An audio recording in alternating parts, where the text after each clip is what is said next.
Bismillahirrahmanirrahim. Hamba-hamba Allah yang dirahmati oleh Allah Subhanahu wa taala. Kita lanjutkan sekarang part yang kelima tentang antara riya dan ikhlas dalam beramal. Jadi kita mengkaji tentang antara riya dan ikhlas dalam beramal. Nanti di yaumul hisab akan dihisab amalan kita ikhlas atau riya. Nah, sebelum terjadi penghisapan di sana, mari sama-sama kita hisab amalan kita di dunia ini. Sebagaimana sudah saya sampaikan bahwa model hisab itu ada 4 macam. Kalau beramal dengan amalan niatan yang riya, maka nanti setidak-tidaknya ketika hisab dia akan mengalami nukishal hisab, sangat rinci hisabnya, atau bahkan su'ul hisab. Kalau riyanya itu lebih kuat, lebih dominan dia. Oleh karena itu mari kita lihat kajiannya, hamba-hamba Allah. Bahaya riya dalam beramal disebutkan dalam hadis riwayat Imam Muslim. An Abi Hurairah faqala lahu natilu ahli Syam. Jadi ada salah seorang penduduk negeri Syam datang bertanya kepada Abu Hurairah, "Ayuha syekh, hadatsana hadisan sami'tahu min Rasulillah sallallahu alaihi wasallam." Qala na'am. Ya, saya akan sampaikan. Sami'tu Rasulullah sallallahu alaihi wasallam yaqul. Aku mendengar bahwa Rasulullah sallallahu alaihi wasallam pernah bersabda, "Inna awwalan nasi yuqda yaumal qiyamati alaihi rajulun ustushhida." Sesungguhnya mula-mula manusia atau orang hamba-hamba Allah yang dijatuhkan hukuman padanya pada hari kiamat adalah seseorang atau orang-orang yang mati syahid. Jadi orang-orang yang di dunia ini mati syahid itu dikumpulkan. Ya, dikumpulkan khusus mereka yang mati syahid berperang di jalan Allah. Fa'utiya bihi, maka didatangkanlah ya kepada orang-orang yang mati syahid ini. Fa'arafahu ni'amahu fa'arafaha, lalu Allah tampakkan kepada mereka itu nikmat-nikmat mati syahid itu. Jadi mati syahid itu suatu ketempatan, suatu nikmat dia. Ditampakkan, ada rekamannya. Mereka pun mengenalinya. Wah, benar itu. Saya waktu itu ikut berjuang di sana. Qala fama amilta fiha. Lalu Allah bertanya, apa yang engkau amalkan ketika itu? Ketika terjadi perang sabilillah itu. Qala qataltu fika hatta ustushhid. Aku berperang karena engkau sehingga aku mati syahid, kata orang itu. Qala kadzabta. Lalu Allah mengatakan, engkau telah berdusta, engkau bohong. Walakinnaka qatalta li ayyuqala jariyun. Akan tetapi engkau terbunuh ketika itu supaya dikatakan orang sebagai orang yang gagah berani. Bukan karena aku, kata Allah, tapi supaya dibilang orang, wah ini hebat, ini jawara, ini jagoan ini. Faqad qila, maka sesungguhnya orang-orang berkata seperti itu, dan engkau senang. Ini perkara niat di hati. Jadi niatnya bukan karena Allah, karena supaya dibilang orang gagah berani, namanya sum'ah, kesohor begitu. Summa umira bihi, lalu diperintahkanlah malaikat terhadap dia itu. Nah, malaikat sini kata Allah, fasuhiba ala wajhihi hatta ulqiya finnar, ya. Maka Allah perintahkan seretlah wajahnya, lalu lemparkanlah dia ke neraka. Jadi sebagian besar orang-orang yang mati syahid itu, ya, banyak di antara mereka diseret, dilempar ke neraka. Tapi banyak juga yang selamat karena dia mengetahui ilmu tentang mati syahid itu. Nah, ini hati-hati di sini. Orang yang mati syahid aja bisa dilemparkan neraka gara-gara salah niat. Itu yang pertama. Kemudian yang kedua, wa rajulun ta'allama al-ilma wa 'allamahu wa qara'al Qur'an. Dan ada orang yang menuntut ilmu, belajar dia, mondok, pesantren misalnya, atau kuliah, lalu mengajarkan ilmu, wa qara'al Qur'an, dan juga dia belajar Quran lalu membaca Quran. Fa utiya bihi fa'arafahu ni'amahu fa'arafaha, maka didatangkanlah nikmat menuntut ilmu itu dan nikmat belajar Quran itu ditampakkan kepada dia, ada rekaman. Lalu dia mengenalinya juga. Wah, benar itu saya dulu seperti itu. Qala fama amilta fiha, lalu bertanya, apa yang kau amalkan ketika itu?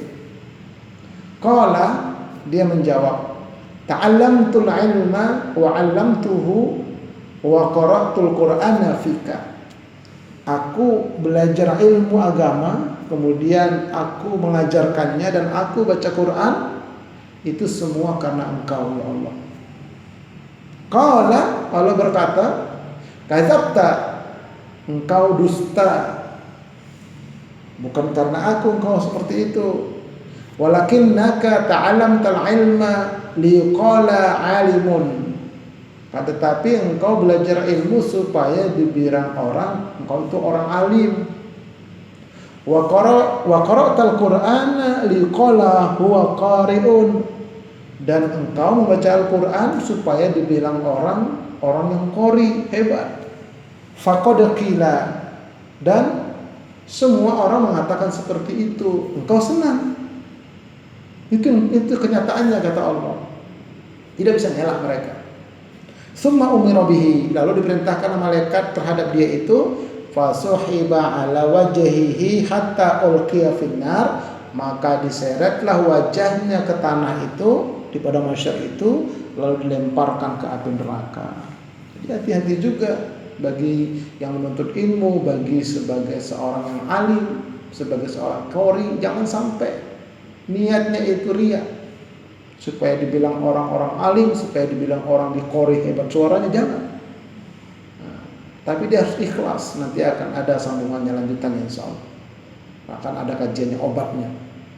Nah, ini yang kedua.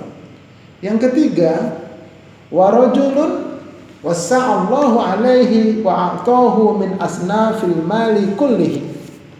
Ada orang yang dilapangkan oleh Allah rezekinya dan diberikan bermacam-macam harta semuanya kepada dia. Kaya dia, banyak hartanya, banyak uangnya. Ada orang seperti itu kata Nabi. Fa'utiya bihi fa'arafahu ni'amahu fa'arafaha. Lalu ditampakkanlah, ya, diperkenalkanlah, ditunjukkanlah kepada dia nikmat-nikmat harta yang banyak itu, dan dia mengenalinya. Itu betul. Qala fama amilta fiha, Allah bertanya, apa yang telah kau amalkan dengan harta yang banyak itu? Qala ma taraktu min sabilin tuhibbu ayyunfaqa fiha illa anfaqtu fiha laka.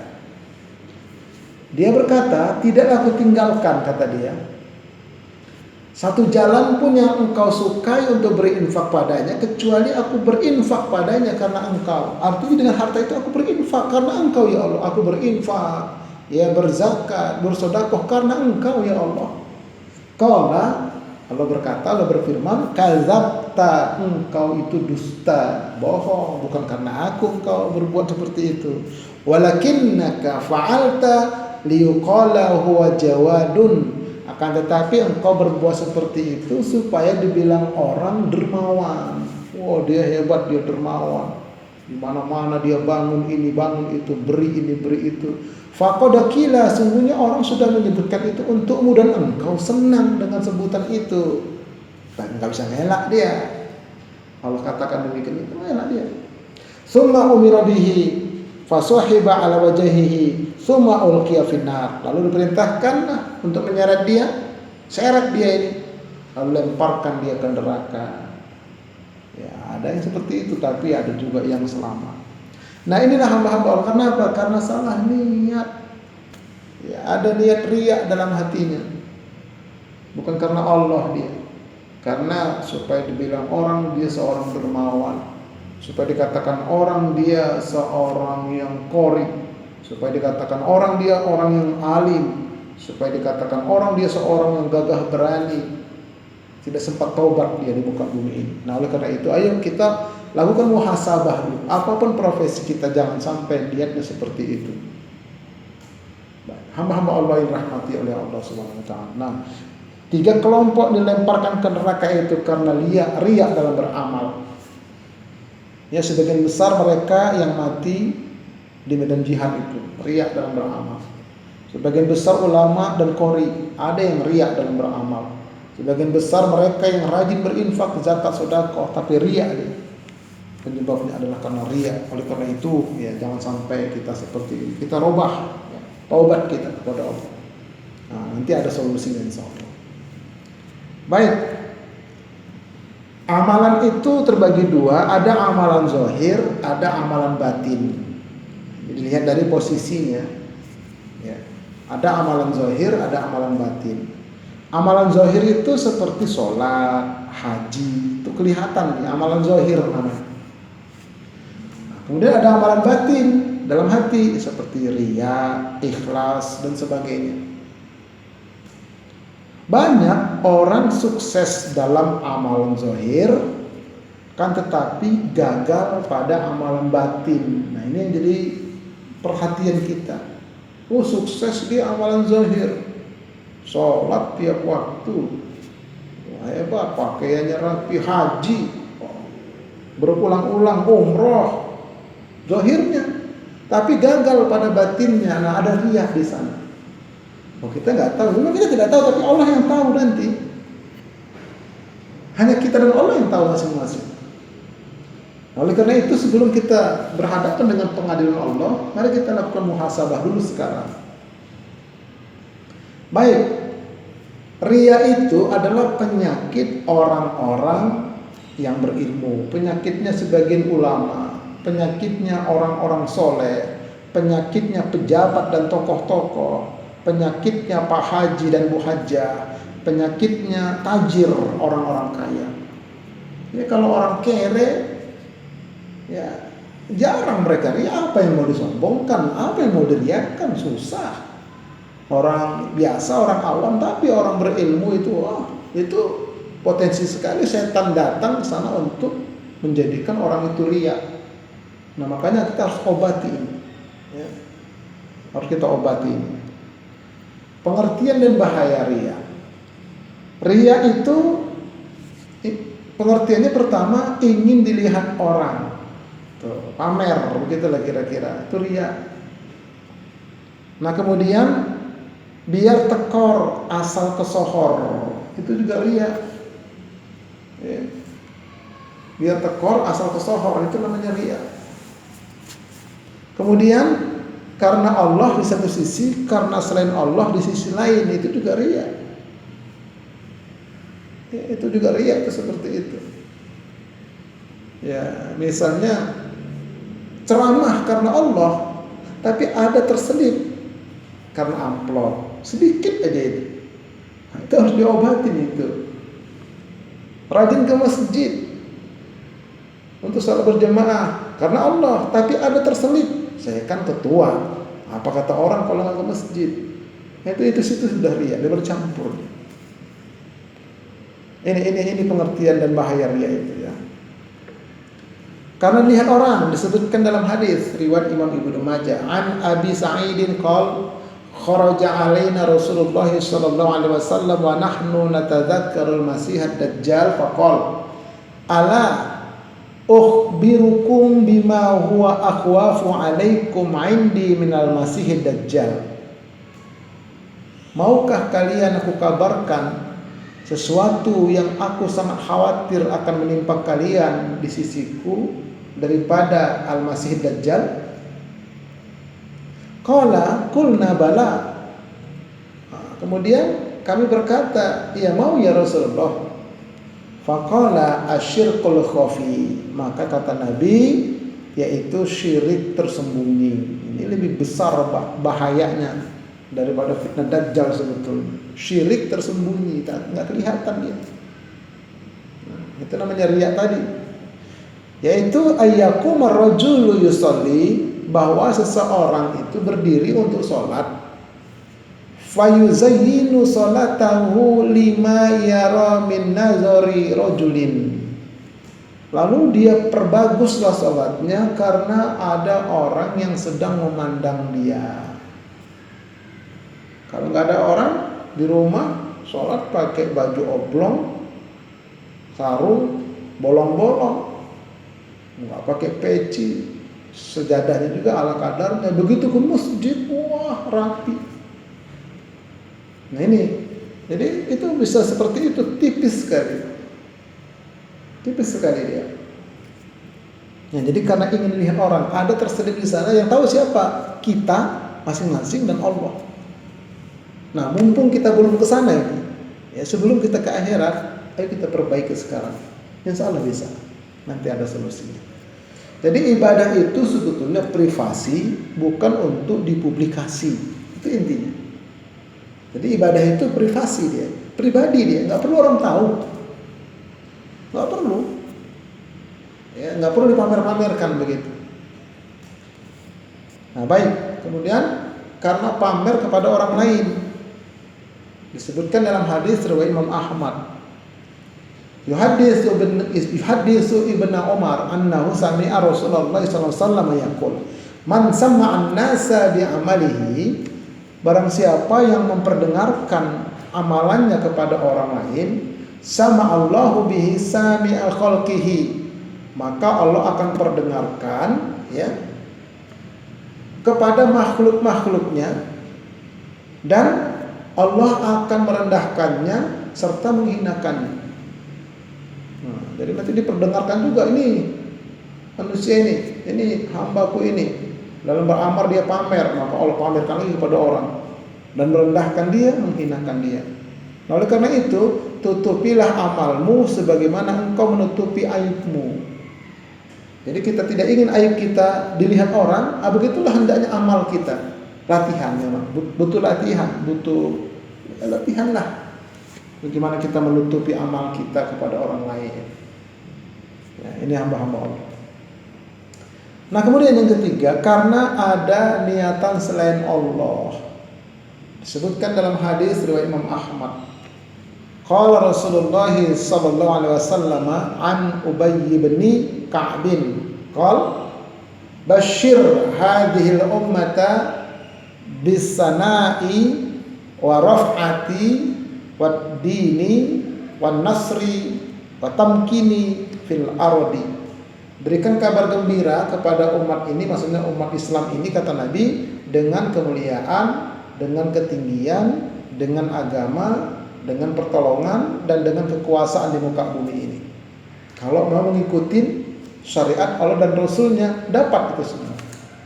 Mengikuti Al-Quran dan Sunnah, ya, dengan pemahaman yang benar tentunya. Wa huwa yashukku fi sadisati. Perawi itu ragu dia pada yang ke-6, ya. 1 2 3 4 5 6. 6. Qala faman amila minhum amal al-akhirati lid-dunya. Kata Nabi, siapa yang beramal di antara mereka amal akhirat karena dunia, lam yakul lahu fil akhirati nasibun, tidaklah ada bagi dia di akhirat nanti bagian. Jadi ada orang beramal nilainya akhirat, maksudnya bentuknya amal akhirat, tapi dikarenakan karena dunia gitu. Maka di akhirat nggak dapat. Apa contohnya amal akhirat karena dunia? Ya tadi misalnya ceramah, itu kan amal akhirat. Tapi ada harapan di sana itu. Karena maju tak gentar tergantung bayaran itu. Kalau nggak sekian nggak mau, itu dunia. Kalau dikasih kurang harapannya kecewa, itu dunia. Tuh. Yang sebenarnya itu ya kita ceramah, ada orang kasih infak dakwah, ya berapapun ya tidak nggak usah dihiraukan, rezeki Allah atur begitu. Itu masalah amalan akhirat. Ya, jadi jangan karena dunia. Nah, pergi haji, pergi umroh karena dunia, karena supaya nanti ketika pemilihan apa misalnya itu dia menang. Padahal udah haji dia udah umroh, itu karena dunia dia amalan seperti amal akhirat, tapi karena dunia di akhirat tidak jadi apa, tidak dapat apa-apa. Kalau di dunia ini tidak sempat bertaubat dengan taubatan nasuha. Ini hamba-hamba Allah. Nah kemudian salah satu ciri orang munafik, orang yang riya ini, Allah berfirman, Bismillahirrahmanirrahim. Innal munafiqina yukhadi'una Allah wa huwa khadi'uhum wa idza qamu ila sholati qamu kusala yura'una an-nasa wa la yadhkuruna Allah illa qalila. Sesungguhnya orang-orang munafik itu ingin menipu Allah, dan Allah akan membalas tipuan mereka. Dan apabila mereka berdiri untuk sholat, mereka berdiri dengan malas. Mereka bermaksud riya dengan sholat di hadapan manusia, dan tidaklah mereka menyebut Allah kecuali sedikit. Jadi riya ini ciri-ciri orang munafik. Innal munafiqina fid darkil asfali minan nar walan tajida lahum nasira. Sesungguhnya orang-orang munafik itu ditempatkan pada tingkatan yang paling bawah dari neraka, dan kamu sekali-kali tidak akan mendapat seorang penolong pun bagi mereka. Nah, inilah bahayanya riya itu. Kemudian riya dapat menghapuskan amal soleh. Disebutkan dalam Al-Quran, Allah berfirman, Bismillahirrahmanirrahim.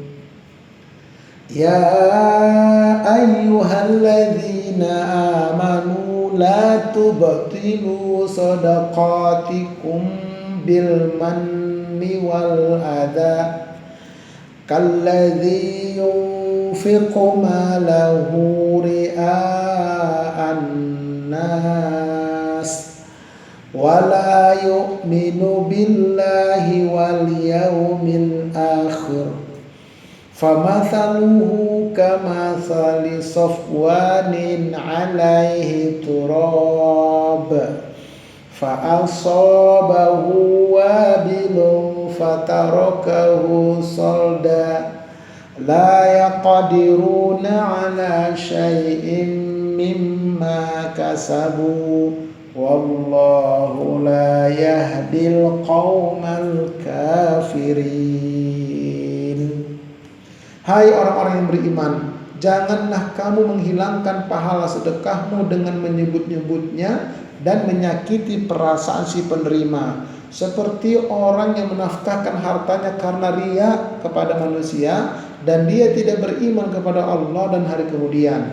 Maka perumpamaan orang itu seperti batu licin yang di atasnya ada tanah, kemudian batu itu ditimpa hujan lebat, lalu menjadilah dia bersih, tidak bertanah, artinya tidak ada pahala. Mereka tidak menguasai sesuatu pun dari apa yang mereka usahakan, dan Allah tidak memberi petunjuk kepada orang-orang kafir. Nah, jadi riya ini menghapus amal soleh kalau tidak bertaubat. Saya dulu riya, Ustaz, tapi setelah saya mendengarkan ceramah seperti ini dan nanti ada solusinya, saya taubat. Bagaimana yang dulu?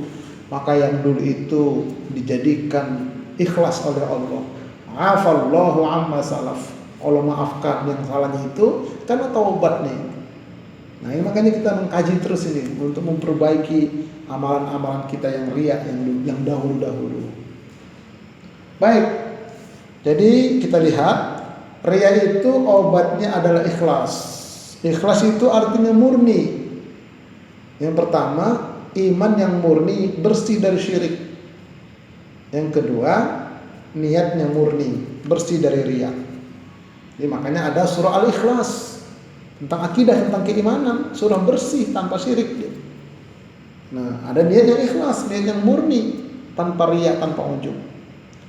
Nah, niat yang murni itu Allah berfirman, Bismillahirrahmanirrahim.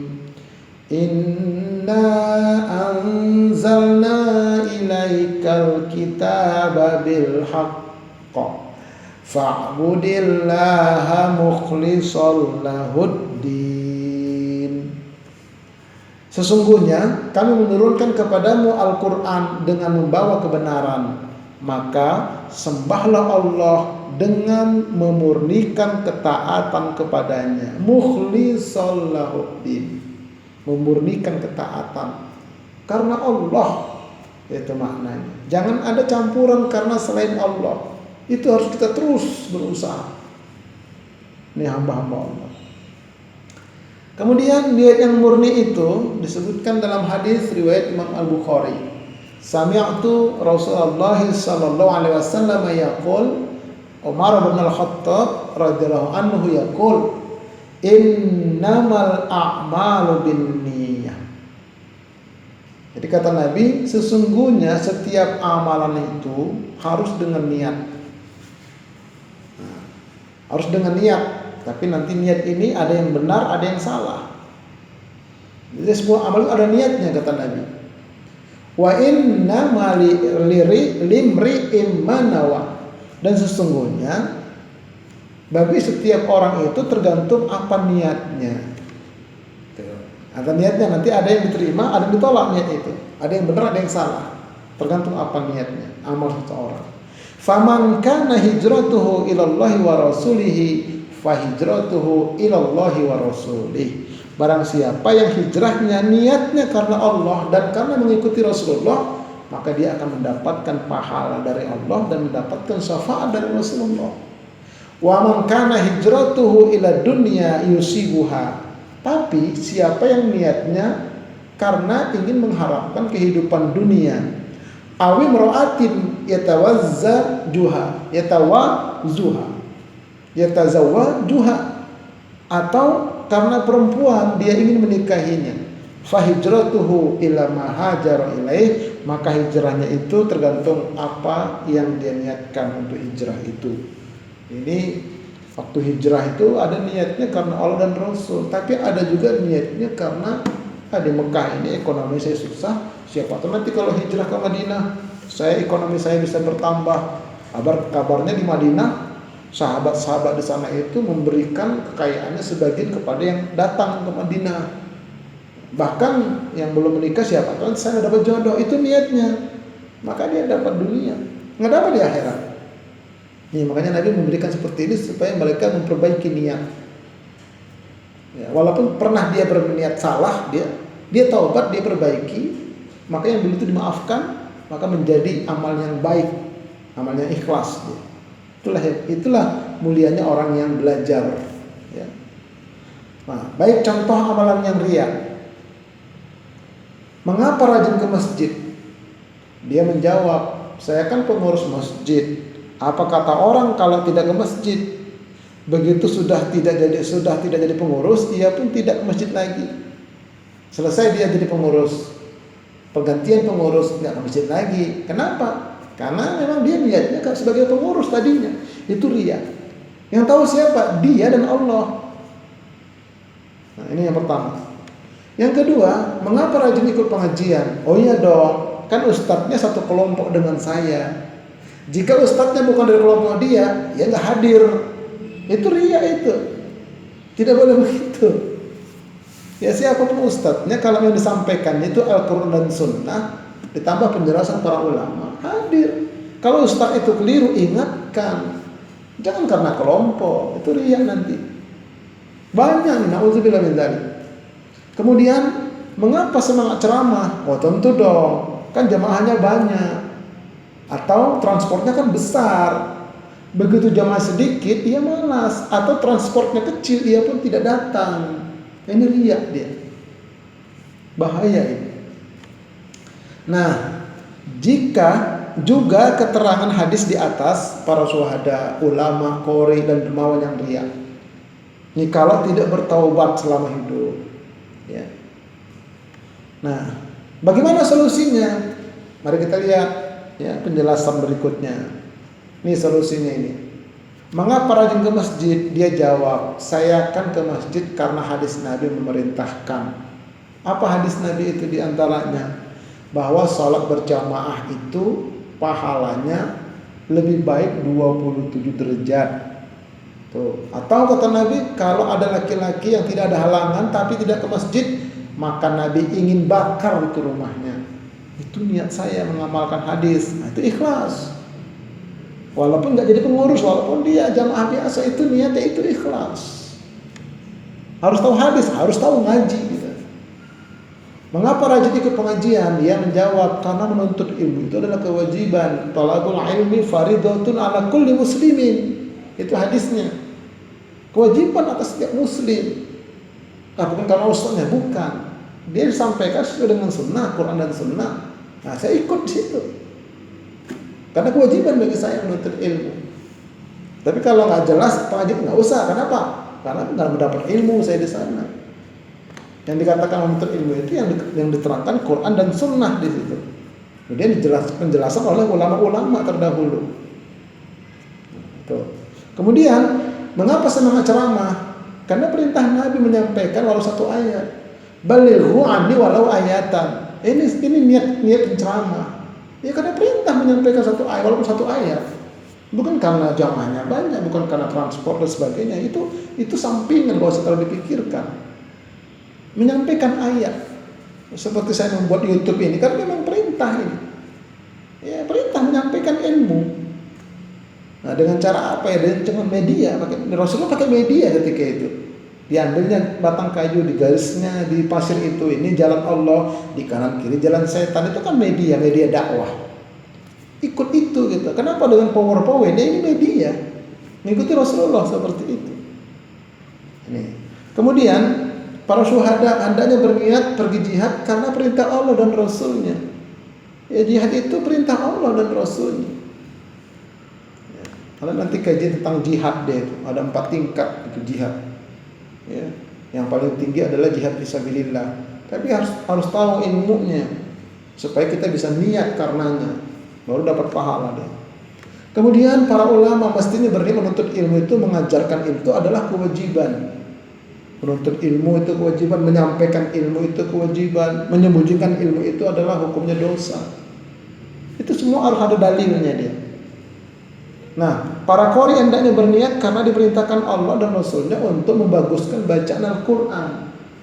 Membaguskan bacaan Al-Quran. Itu niatnya. Tipis memang.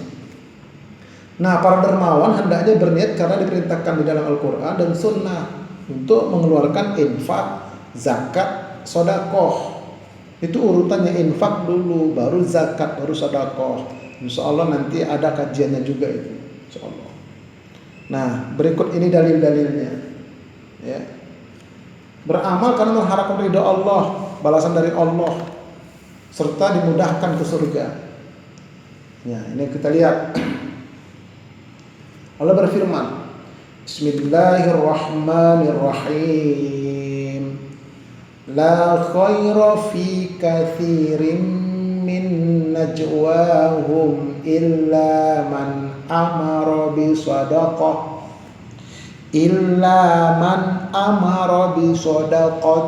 aw ma'rufin aw islahin bainan nas wa man yaf'al dzalika ibtigha'a mardatillah fasawfa nu'tihi ajran 'azima.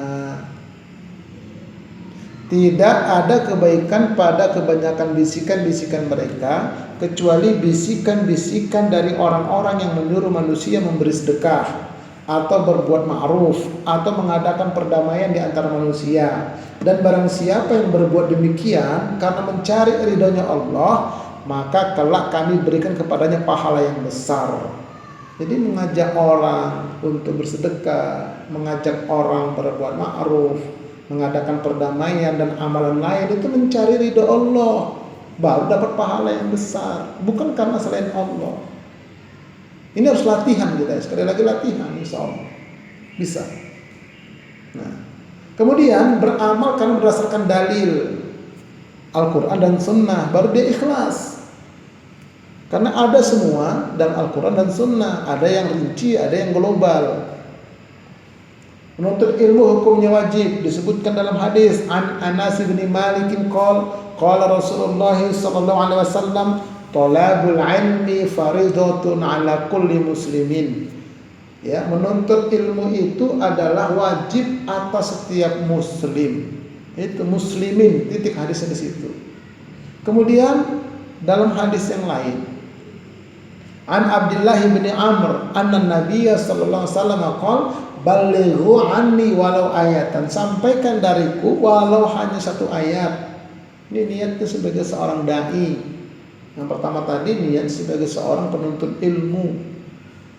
Ini baru ikhlas namanya, pakai dalil dia, baik Quran maupun Sunnah. Kalau tidak tahu bertanya kepada ulama yang tahu. Nah, kemudian ridho dan kepuasan. Allah berfirman, Bismillahirrahmanirrahim. Wa ma li ahadin 'indahu min ni'matin tujza illa ibtigha'a wajhi rabbihil a'la wa la sawfa yarda. Padahal tidak ada seorang pun memberikan satu nikmat kepadanya yang harus dibalasnya, tetapi dia memberikan itu semata-mata karena mencari ridho Tuhannya yang maha tinggi, dan kelak dia benar-benar akan mendapatkan kepuasan. Jadi orang yang berbuat, beramal, membantu dan sebagainya itu kan mencari ridho Allah, batinnya puas. Karena kalau dia mengharap kepada selain Allah, mengharap pujian manusia, mengharap pembalasan manusia, begitu tidak dipuji, begitu tidak dibalas oleh orang, dia kecewa, dia marah dia. Itulah namanya riya. Tapi kalau mencari ridho Allah, ada kepuasan dia. Nah, itu masing-masing bisa merasakan itu. Nah, kita tidak tahu orang lain, tapi masing-masing, dan kita pribadi sama, dan Allah yang tahu. Nah, tapi berusahalah kita mencari ridho Allah. Itu perintahnya dalam Al-Quran. Apa saja kita berbuat, Allah akan balas. Enggak dari dia, dari Allah. Nah, kemudian agar mudah ke surganya menuntut ilmu. An Abi Hurairah qala Rasulullah sallallahu alaihi wasallam, "Wa man salaka tariqan yaltamisu fihi ilman sahalallahu lahu bihi tariqan ilal jannah." Barang siapa menempuh jalan untuk mencari ilmu, maka Allah akan memudahkan jalan ke surga baginya. Jadi ya kita mencari ilmu lewat apa? Lewat YouTube misalnya. Cari ilmu, Ustaz Arifin Purba Official. Wah, ini ada 13 alam persinggahan ini. Cari ilmu, ada dalilnya. Itu dalam rangka mencari seperti itu, dimudahkan ke surga. Atau berjalan dia ke majelis ilmu. Majelis ilmu itu majelis yang dibacakan padanya Quran dan Sunnah. Jadi ilmu itu Al-Quran dan Sunnah. Kemudian diterangkan menurut penjelasan ulama-ulama dari terdahulu. Ya, nah itu seperti itu majelis ilmu. Kalau bukan begitu ya maaf, bukan majelis ilmu namanya. Yang jelas di sana dibicarakan Quran dan Sunnah. Ada penjelasan para ulama-ulama tafsir dan ulama-ulama syarahnya. Gitu. Baik, kemudian beramal karena ingin jumpa dengan Allah, ini pun ikhlas. Allah berfirman, Bismillahirrahmanirrahim. Qul innama ana basyarum mithlukum yuha ilai annama ilahukum ilahu wahid faman kana yarju liqa'a rabbih falyamal amalan sholihan wala yusyrik bi'ibadati rabbih ahada. Katakanlah wahai Muhammad, sesungguhnya aku ini hanyalah seorang manusia seperti kamu yang diwahyukan kepadaku, bahwa sesungguhnya Tuhan kamu itu adalah Tuhan yang esa. Barang siapa mengharap perjumpaan dengan Tuhannya, maka hendaklah dia mengerjakan amalan soleh dan janganlah ia mempersekutukan seorang pun dalam beribadah kepada Tuhannya. Jadi siapa yang ingin bertemu dengan Allah di surganya Allah, dua syaratnya: beramal soleh dan jangan syirik. Jadi kita beramal soleh ingin apa? Ingin ketemu Allah nanti di akhirat. Boleh, karena Allah perintahkan seperti itu dalam Al-Quran. Jadi selama dia niatnya dikembalikan kepada Al-Quran ayatnya dan kepada hadis Nabi salah satunya atau dua-duanya, itulah ikhlas, berdasar dia, berdalil dia, tidak ikut-ikutan, tidak katanya, tidak. Nah ini dikatakan ikhlas itu seperti itu. Ini hamba-hamba Allah. Kemudian memakai pakaian yang bagus itu karena Allah suka yang indah. Hadis dari Imam Muslim. An Abdullah bin Mas'ud an Nabi sallallahu alaihi wasallam qala la yadkhulul jannata man kana fi qalbihi mithqalu dzarratin min kibr. Tidaklah akan masuk surga orang yang di hatinya ada seberat biji sawi kesombongan. Tuh. Ada rasa sombong dia, sombong dalam beramal, sombong dengan harta, sombong dengan jabatan, sombong dengan kekuasaan, nggak bertaubat sampai mati, tidak akan masuk surga walaupun berpuluh kali pergi haji. Qala rajulun inna rajula yuhibbu ayyakuna thawbuhu hasanan wa na'luhu hasanatan. Berkata seseorang kepada Rasulullah, ya Rasulullah, ada orang yang suka ya dengan pakaian-pakaian yang bagus dan dengan sendal-sendal yang bagus. Dia selalu pakai pakaian yang bagus, sendalnya bagus, mobilnya bagus, rumahnya bagus, kira-kira begitu. Apakah itu bukan suatu kesombongan ya Rasul? Qala innallaha jamilun yuhibbul jamal. Nabi bersabda, sesungguhnya Allah itu indah, suka kepada yang indah. Itu niatnya. Jadi ikhlas dia. Wah, kamu pakai baju baru ini berarti kamu riya ini, pamer. Tidak. Saya pakai baju bagus ini karena memang Allah suka kepada yang bagus-bagus, makanya saya pakai. Itu ikhlas dia. Sendal saya bagus karena Allah suka sama yang bagus, saya pakai. Mobil bagus, Allah suka kepada yang bagus, saya pakai. Dan sudah saya keluarkan lebih dahulu infak, zakat, sedekahnya. Sudah saya kewajiban, sudah saya keluarkan. Boleh saya nikmatin. Begitu menjawabnya, selamat dia. Nah itulah, jadi cara melawan riya itu dengan seperti itu, pakai dalil dia. Nah kemudian kata Nabi, al-kibru batarul haqqi wa ghamtun nas. Yang dikatakan sombong itu adalah orang yang menolak kebenaran dan meremehkan manusia. Maksudnya menolak dalil, ini Qur'annya, ini hadisnya, dia tolak. Allah kamu ini dikit-dikit dalil. Nah, itu sombong, itu namanya menolak kebenaran atau meremehkan orang. Ah, siapa dia itu? Nggak ada apa-apanya itu. Memang dia belajar di mana sih? Nah, itu meremehkan orang lain, itu namanya sombong. Nah, tapi kalau pakai baju yang indah seperti tadi, karena ada dalilnya, Allah itu indah, suka kepada yang indah-indah. Baik hamba-hamba Allah. Yang ketiga, meninggalkan larangan Allah karena takut kepada Allah. Takut apanya? Takut azabnya. Ya. Allah berfirman, Bismillahirrahmanirrahim. Innama dzalikumus syaitanu yukhawifu awliya'ah fala takhafuhum wa khafuni in kuntum mu'minin. Sesungguhnya mereka itu tidak lain hanyalah syaitan yang menakut-nakuti kamu. dengan kawan-kawannya orang-orang musyrik Quraisy ketika itu. Karena itu janganlah takut kamu kepada mereka, tetapi takutlah kepadaku jika kamu benar-benar orang beriman. Jadi takutnya kepada Allah, ya. Jangan takut kepada selain Allah. Kenapa tidak minum minuman keras? Kenapa tidak main judi? Wah, saya takut ditangkap bapak polisi. Nah, itu riya namanya. Nggak boleh begitu. Kenapa tidak berjudi? Saya takut azab Allah. Kenapa tidak berzina? Saya takut murka Allah. Jadi takutnya disandarkan kepada Allah. Gitu. Apalagi orang yang tadinya itu suka sekali minuman keras, dia taubat, dia takut kemudian, itu lebih besar pahalanya daripada orang yang tidak suka minuman keras, bukan pemabuk.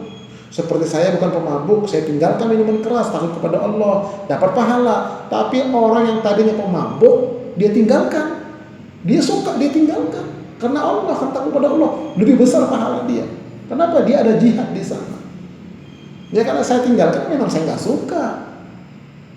Saya tinggalkan misalnya tidak merokok, saya dapat pahala, saya takut sama Allah. Tapi ada orang yang tadinya doyan dia merokok, dia tinggalkan karena takut kepada Allah. Oh, lebih besar itu pahalanya. Kenapa? Ada jihad di sana. Nah, disitulah keikhlasan itu. Nah, ini maaf, ini kita kajian ya. Nah, ada ilustrasi. Orang yang niatnya benar sama orang yang niatnya salah di dunia ini sudah ada balasannya langsung. Ini ilustrasi ya untuk ya menenangkan pikiran. Ini ada seorang santri ya, salah seorang santri, dia ingin menanyakan satu mata pelajaran yang dia belum paham betul di luar jam sekolah ini. Di luar jam belajar. Nah, sebelum berangkat dia pikir, saya bawa apa ya? Tapi dia ikhlas sekali dia. Bawa apa ya? Nah, ada satu yang tidak ikhlas. Kita yang ikhlas dulu, kita lihat. Nah, kebetulan dia punya kebun singkong di belakang rumahnya. Bawa singkong untuk ustadz. Cabutlah singkong, beberapa batang dibawa. Sampai di rumah ustadz, diketuk pintu. Assalamualaikum. Waalaikumsalam. Siapa? Ana ustadz. Masya Allah, ente malam-malam begini datang kemari, ada apa? Ini ustadz, saya mau ada sedikit pertanyaan ini yang belum paham saya pelajaran ini. Silakan. Nah, itu bawa apa itu repot-repot? Wah, ini kebetulan ustadz ada singkong, pas udah panen pula. Ini untuk ustadz ya, untuk keluarga ustadz. Alhamdulillah, jazakallah khair. Nah, diambillah itu. Nah, setelah itu selesai semua, ustadz, ane mau izin pulang. Sebentar. Istriku, ya bang, ada yang bisa kita kasih sama murid kita ini? Enggak ada bang. Coba periksa dulu. Adalah di luar kita itu kambing, ada kambing. Bang, mari kita. Ya, baiklah. Turunlah dari rumahnya bertangga itu, turun. Ambillah kambing itu, diserahkan kepada murid santri A ini. Apa ini ustaz? Udah bawa pulang lah ini. Kau datang kemari bawa singkong, masa pulang tangan kau? Sudahlah, ikhlas insya Allah. Berkah ya, bawa pulang kambing ini. Giranglah dia, dibawa pulanglah kambing itu. Di tengah jalan ketemu sama santri yang satu lagi, santri B. Assalamualaikum. Waalaikumsalam. Dari mana ente? Dari rumah ustaz. Itu apa itu? Kambing. Itu bukannya kambing ustaz? Iya. Terus aneh dikasih sama ustaz. Yang bener ya, masa aneh bohong sama ente? Ini dikasih sama ustaz ini. Emangnya kamu ke rumah ustaz bawa apa sih? Bawa singkongnya, cuman satu pohon, cuman besar-besar singkongnya. Oh iya, ya udahlah kalau gitu, pulanglah, berpisahlah. Nah, si B ini mikir dia, kalau kawan itu aja dia pergi bawa singkong, aku juga nggak mau kalah lah. Dia berangkat lagi, yang murid B ini. Nah, assalamualaikum. Waalaikumsalam warahmatullahi wabarakatuh. Ada siapa ini? Saya Ustaz. Ente ada apa ini malam-malam? Enggak, saya juga mau belajar Ustaz. Itu bawa apa itu? Repot-repot. Dia bawa durian Medan pula itu. Bawa pisang barangan Medan pula. Bawa apa lagi itu, jeruk Medan, bika ambung Medan, semuanya lah. Karena kebetulan ustadznya orang Medan. Wah, dibawa lah itu. Setelah dibawa repot-repot, ini ya nggak apa-apa Ustadz. Nah setelah itu murid ini bilang, Ustadz saya mau izin pulang. Tahu sebentar dulu sebentar. Istriku, ya bang, ya suamiku, apa yang kita bisa kasih sama murid kita ini? Nggak ada bang. Coba kau cari ke situ.